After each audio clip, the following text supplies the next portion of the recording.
What's up, everybody? I am Wesley Nelson, owner of Bad Batch Performance. I own it. I do all the training here. This is my baby, if you will. And this behind me is the macro cycle for the year 2026, or rather, all of the macro cycles for the year 2026. So this is the training that is coming to my kids for their sports performance development in the year 2026. And I kind of wanted to take some time to break it down. Kind of give you a peek behind the veil. So I have the first two macro cycles for the year, 2 out of 3. I ran out of boardroom, so you don't get to see the third one. It's a secret, okay? So I'm going to break it down for you. I'm going to explain kind of why we do these things, or why I do these things, and why my athletes are trained this way, and what kind of why I break it down for the entire year. So this is something that I've done since the inception of Bad Batch. So I opened May of 2023. I like to know what my athletes are doing ahead of time so that I can work through proper cycles with them. And I'll kind of break that down and why I do it the way I do it. So macro cycle number 1 is going to run from January through April. And this is my accumulation block. Okay, so my block here is going to be, I'm going to start with hypertrophy. So we're coming out of the holiday season. My kids have been sporadic. They've been in here some, they've been not here some. I have some right now that are in Florida and the Bahamas and here and there and everywhere. So they've all been traveling, they've all been doing their thing. And so when we come out of that season, they've been lazy. They've probably eaten too much. They've ate a bunch of garbage. We're in sixth season, if you will. We're, sugar holiday. So that's flu season, right? It's really just bad eating season and everybody gets sick. But that's for a different video. So I'm going to put them immediately in hypertrophy. So we're working hypertrophy. So today is January 1st. We're going to work hypertrophy for 6 weeks. And through that 6 weeks, we're going to do undulating rep schemes from 60 to 70% of 1 RM. All right, so when I say undulating rep schemes, we're going to do 12s, 8s, 6s. We're going to go through, we're going to bounce around, we're going to do those things for several weeks. The purpose of the hypertrophy block, will always be before the strength block. The strength block will always be before the speed and power block. That is the way I always do things. This is the way it should always be. The reason that, or as we do the hypertrophy block, the goal of the hypertrophy block is going to be tendon stiffness, work capacity, specifically aerobic work capacity, and technical refinement, right? So the more reps of something that we do the right way, the better our motor pattern will be, right? You can build a bad motor pattern, but under the supervision in here, I'm super picky on form and how my athletes do things. And so, we're building that technical refinement. We're building those motor patterns. We're making sure that they're good to go. So that's going to be block 1, hypertrophy. After block 1, we go block 2, we go into undulating strength and endurance. Okay, so this is going to be daily undulating periodization. So a good example of that is going to be day 1, 5x5 at 75%, day 2, 4x8 at 65%, and day 3, 6x3 at 70%, at 80% rather, sorry.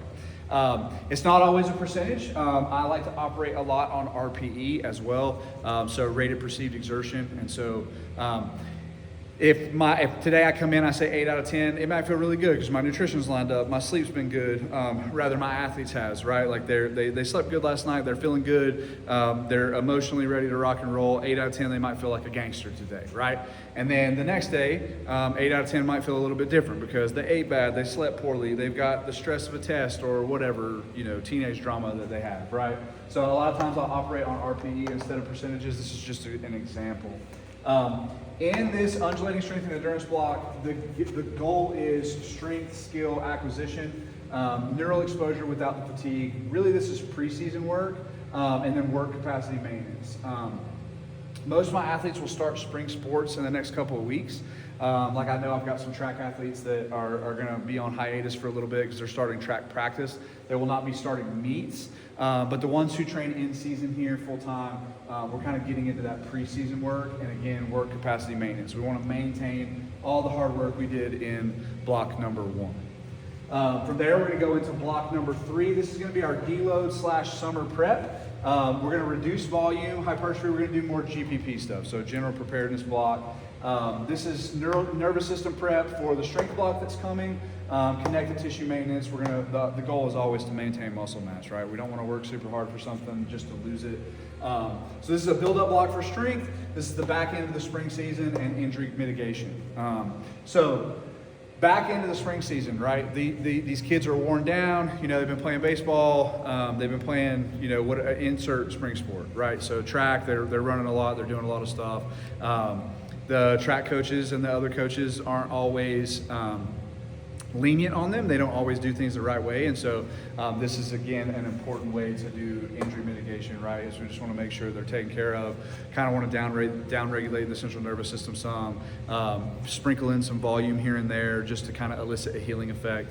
But that is what macro cycle number 1 looks like. So again, January to April, this is our accumulation block.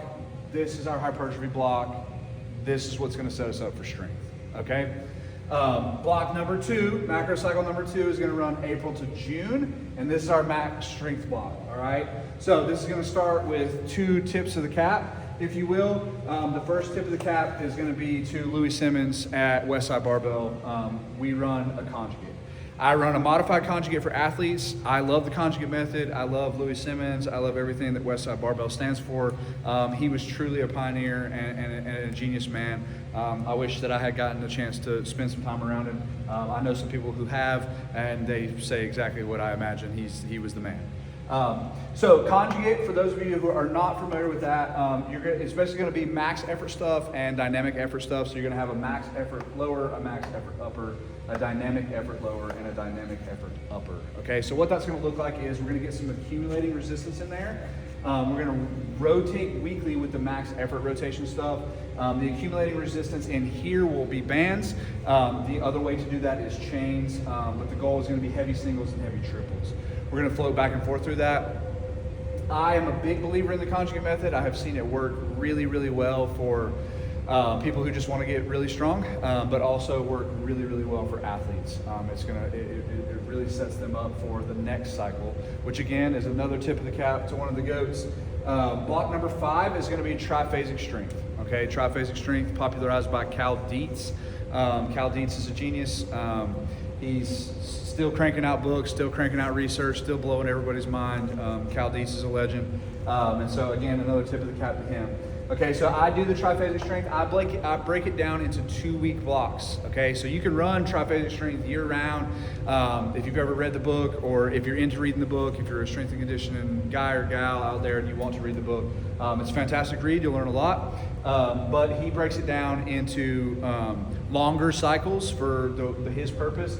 I break it down into 2 weeks. So I do 2 weeks of eccentric focus.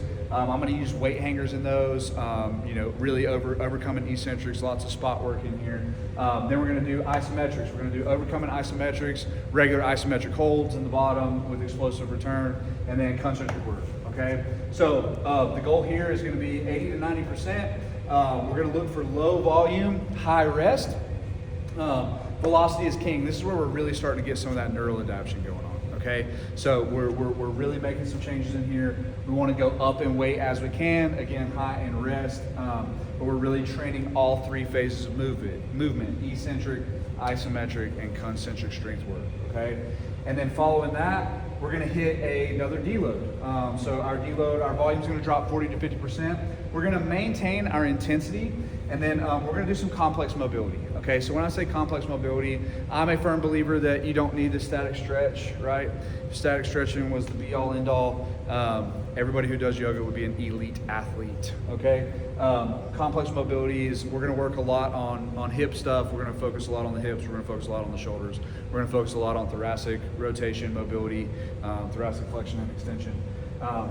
Really working on that stuff to set us up for power, because that's where we're going to do lots of rotation. We're going to do lots of speed and power work. We're going to work a lot with med balls, stuff like that, lots of jumps, foot strike counts and stuff like that. So that is also the time we're going to capitalize on rest and mitigate injury, because again, we're looking into June now. Okay, so now I know for a fact that my athletes are capitalizing on rest, because they're all sleeping till 11 o'clock, 12 o'clock during the daytime until they come in here. Usually not listening to me on an empty stomach or something like that, right? But I know that they're getting ample amounts of rest. They're taking vacations. They're doing all the things that kids should be doing in the summer. And so we're capitalizing on that for that deload. And then that deload will take us into macro cycle number 3. Macro cycle number 3 will be a little bit more power. We'll go back through some stuff just to end in more of the GPP hypertrophy stuff at the end of the year. Again, I ran out of space as I was writing these down to capitalize on macro cycle number 3, but you get the gist of it.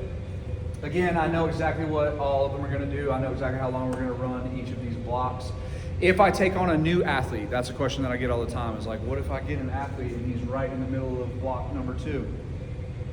I will sprinkle him or her into that programming just to kind of be in line with everybody else, but I will still focus on the needs of the athlete. So if I get somebody in here, let's say I have a 14-year-old tennis player and I see that, you know, she has some problems with her knees, some problems with her hips, she's got some funky moves in her squat, we're gonna break that down, right? Her movements are gonna look a little bit different than everybody else's. If I got everybody doing a barbell back squat and she's not ready to barbell back squat, she's gonna goblet squat with kettlebells or dumbbells, right? We're gonna regress those things. That's what makes small group sports performance training so good here at Bad Batch, is because I have the ability to scale it. I have the ability to dial it back and to make it personalized while still focusing on up to 10 people, right? I cap my classes at 10 people for that very reason. So that's what you'll get if you come here. That's what your kid will get. So again, this is for my kids. This is what you'll get if you're a remote athlete, if you're interested in remote work. So I utilize Train Heroic. I've got like 300 YouTube videos on there at this point, demoing, you know, sets, reps, weights, form, all that stuff, everything I want for technical refinement, okay? So this is kind of how we'll break this down. This is how I plan to do things for the year 2026. If you like this video, please smash subscribe, follow along. I hope to do one of these a week for the entire year. So the goal there is 52 videos. Please feel free to share it. If you have questions or comments, or there's other stuff that you want to see broken down like this, please let me know. I would love to take the time when I have the time to put some of this stuff out. Yeah, so again, if there's anything you need from me, please let me know. All right, looking forward to a great 2026.